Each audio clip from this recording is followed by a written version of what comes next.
911, ¿dónde es emergencia? Hola. 911, ¿dónde es emergencia? Bueno, nada, tenemos un huésped que está sobrepasado de droga y está rompiendo toda la habitación. We are just confirming with police in Buenos Aires that Liam Payne has died at the age of 31. The world is still in shock after the tragic passing of Liam Payne in Buenos Aires. But now, a leaked 911 call is revealing shocking new details about his final moments. What really happened? Stay tuned to find out.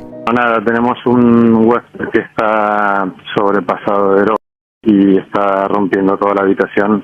Liam Payne was found unconscious after a devastating fall from the third-floor balcony of his Buenos Aires hotel.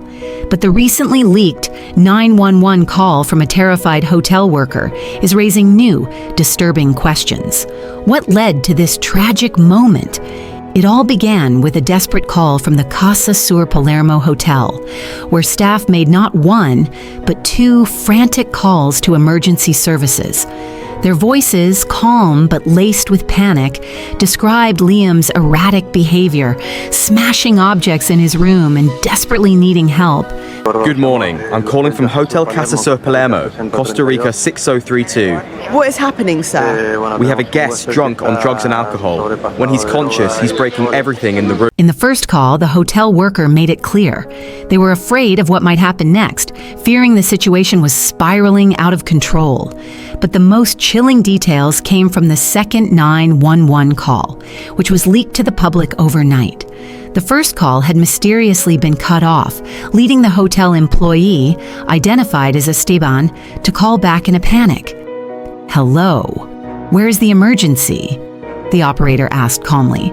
Esteban urgently explained the call had dropped, provided the hotel's address, and stressed once again, they feared for Liam Payne's life.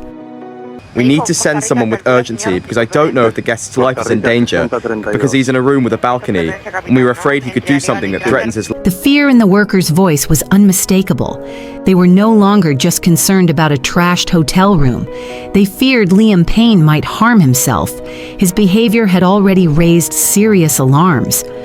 Earlier that day, Liam was seen acting erratically in the hotel lobby, even smashing his own laptop in a fit of rage before being carried back to his room.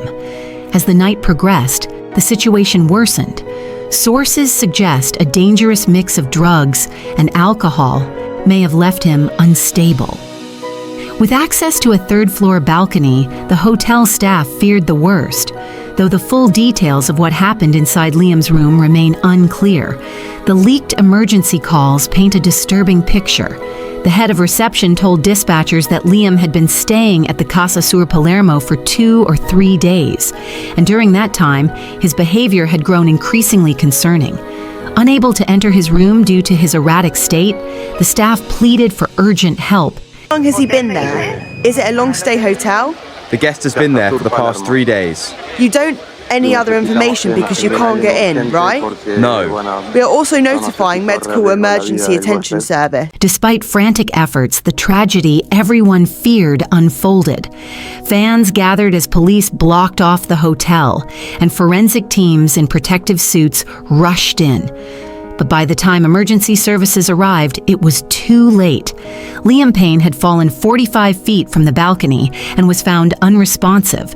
Emergency Medical Services Director Alberto Crescenti confirmed Liam's identity and revealed he suffered a fatal skull fracture.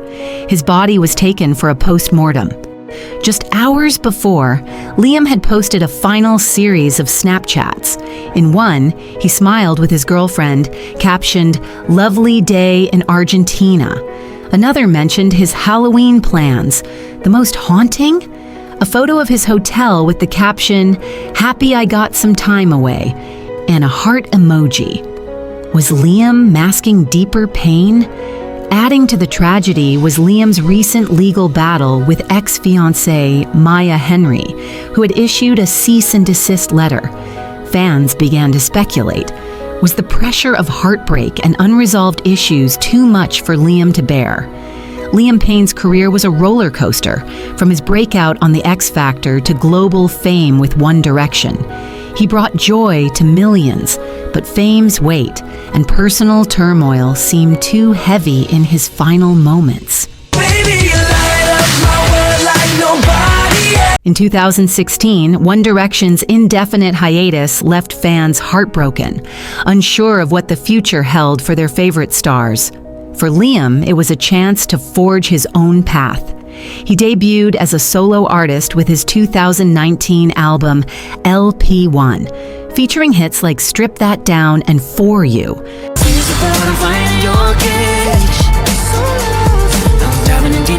Liam's solo hits not only showcased his impressive vocal talent, but also marked a significant new chapter in his career, allowing him to explore his musical identity without the constraints of being in a group.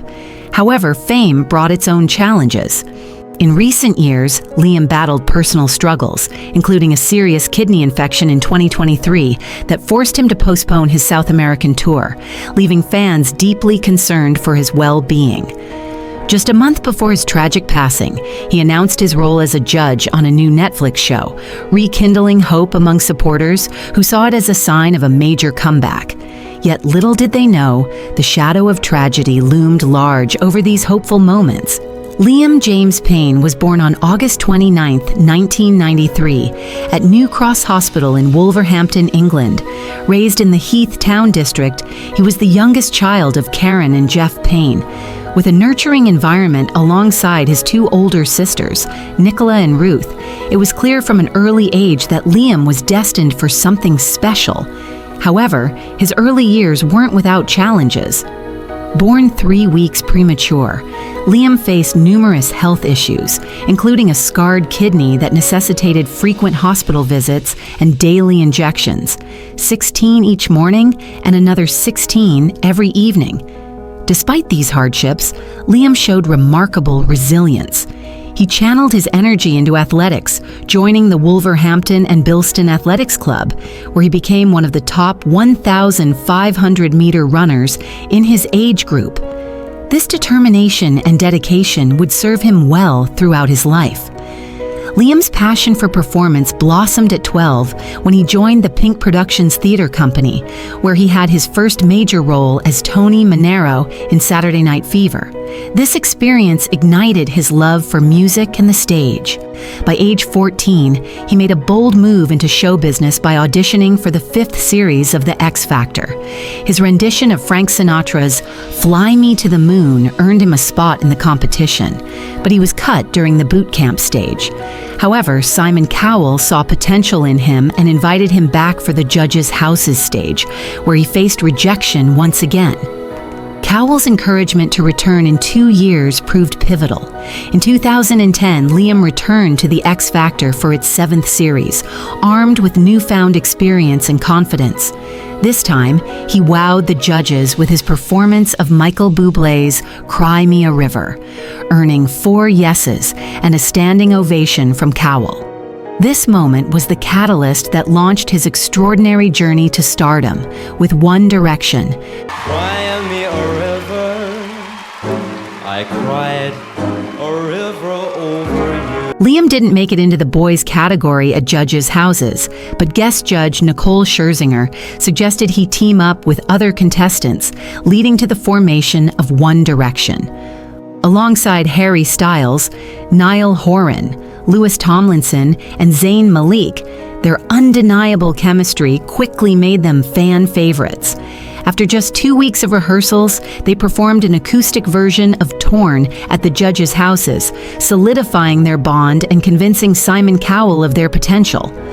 Ultimately, One Direction finished 3rd on The X Factor, but their journey was just beginning. They signed with Cowell's Psycho Entertainment and released their debut single, What Makes You Beautiful, in September 2011. The song topped charts worldwide, marking a new era in pop music. Their debut album, Up All Night, followed later that year, soaring to #1 in both the UK and the US, making One Direction the first UK group to achieve this milestone. The Up All Night tour showcased their skyrocketing popularity, selling out in minutes and earning rave reviews across the UK, Ireland, Australia, and North America. They released Up All Night, the Live Tour, a video album documenting their success, and in 2012, they dropped their second album, Take Me Home, debuting at #1 in over 35 countries. The lead single, Live While We're Young, further proved their global appeal. Their third album, Midnight Memories, released in November 2013, became the best-selling album worldwide that year, featuring the hit single Best Song Ever. One Direction was now a dominant force in pop music, with a devoted fan base and a promising future ahead. And we danced all night to the best song ever. Liam Payne and One Direction continued to break records, achieving milestones that etched their names in music history. Their Where We Are tour became the highest-grossing tour of 2014, pulling in over $290 million and attracting 3.4 million fans across 123 shows. As their popularity skyrocketed, so did their entrepreneurial ventures. They published best-selling books like Dare to Dream and Who We Are, our official autobiography, and released concert films, including One Direction, Where We Are, further documenting their incredible journey. Liam wasn't just a vocalist. He was a key contributor to the group's songwriting, co-writing more than half of the tracks on their third and fourth albums. As One Direction achieved unprecedented success, they made history as the only act in the Billboard 200's 58-year history to debut their first 4 albums at #1. Their fifth album, Made in the AM, released in November 2015, featured hits like Drag Me Down and Perfect, debuting at #1 in the UK and #2 in the US. Following Zayn Malik's departure, Liam took on more vocal responsibilities, showcasing his versatility as a performer. However, after Made in the AM, One Direction announced an indefinite hiatus in 2016, marking the end of an era but also the beginning of new opportunities for each member. Liam seized this moment to explore his solo career, collaborating with renowned producers. In 2017, he signed with Republic Records and released his debut solo single, Strip That Down, featuring Quavo. The song quickly climbed the charts, reaching the top 10 on the US Billboard Hot 100. Liam's solo work was diverse, blending genres from pop to R&B to EDM. He released singles like Bedroom Floor and Get Low, collaborating with artists such as Rita Ora and J Balvin. His debut album, initially slated for 2018, underwent adjustments but ultimately showcased his growth as an artist. In 2018, he performed in front of over 100,000 people during a free concert at Global Village in Dubai, solidifying his status as a solo artist. Liam's contributions to the music industry, both with One Direction and as a solo artist, reflected his dedication to his craft. His legacy is a bittersweet blend of incredible talent and the heavy burden of personal struggles. He was more than just a pop star. He was a relatable figure navigating the pressures of fame, relationships, and health challenges. For many fans, his music served as a soundtrack to their lives, capturing moments of happiness, heartbreak, and everything in between. As fans continue to mourn his loss, there's a collective effort to remember the joy he brought to the world. Celebrities have also paid tribute, with Charlie Puth expressing shock and sorrow on Instagram, calling Liam kind and one of the first major artists he worked with. He shared heartfelt memories while Z's collaborator mourned on X, stating, "R.I.P. Liam. I can't believe this is real." Paris Hilton and Juicy J also expressed their condolences, along with singer Mabel, who reflected on their friendship and the support Liam provided. Numerous former X Factor contestants joined in mourning, highlighting the impact he had on so many lives. As we reflect on Liam Payne's journey, it's clear that his life, though cut short, was filled with moments that inspired and connected people. His legacy will continue to resonate, reminding us that even in darkness, there's always light found in the music and memories he leaves behind. Thanks for watching, folks. Until next time, bye.